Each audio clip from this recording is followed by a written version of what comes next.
You might be being propelled over there, but you're like, no, I'm supposed to be an actor. And then you're going to be in resistance to where the propulsion might be leading you. So be willing to let go of what you think your outcome is to end up where you're supposed to be. I think you'll find if you talk to a lot of people who've made it in amazing ways, that maybe it wasn't their intention. Or maybe it was, but who knows? But get started and don't be attached to it. The truth was clearly intentional for you. No. Was it not? Every one of my books started out with a different idea. So the game... Take me on this ride. So even the game we were talking about earlier, my intention, I wasn't going to be in the book. It was just going to be about profiles of the different pickup artists. And then as I started writing, I'm like, oh, my story might be more interesting, is kind of interesting, and that's the best vehicle through which I could explain the bizarreness of that whole world and the things that are interesting about it. And so The Truth was going to began as a book, and it's great. Just you start with one idea and you're open to changing it.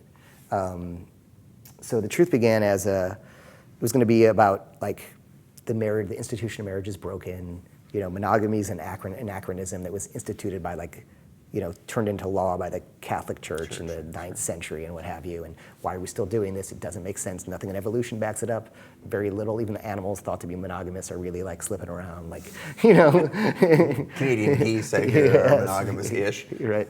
They're socially monogamous, but not sexually monogamous as we previously believed. And so I thought, why not just be true to our nature and find the type of relationship that's natural to me? So that's how it began. But somehow it ended up with me in sex addiction rehab, and really realizing that my that I had a massive fear of intimacy, as I was saying earlier, yes. Right? So that's where that came from. I had a massive fear of intimacy based on having it's called enmeshment.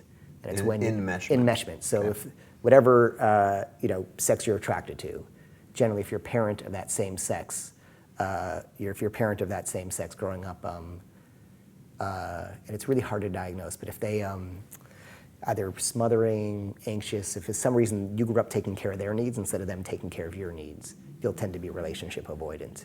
And so that became the first little clue that set me off in this sort of journey. So what began as a book about this, and it's all in there, all the crazy stories of experimenting with that stuff I was talking about non-monogamy, ended up being really about trauma healing. Heal yourself, fix yourself, and then you'll know what you want, And just working hard is great and being passionate is good, but are you working to get away from or to move toward?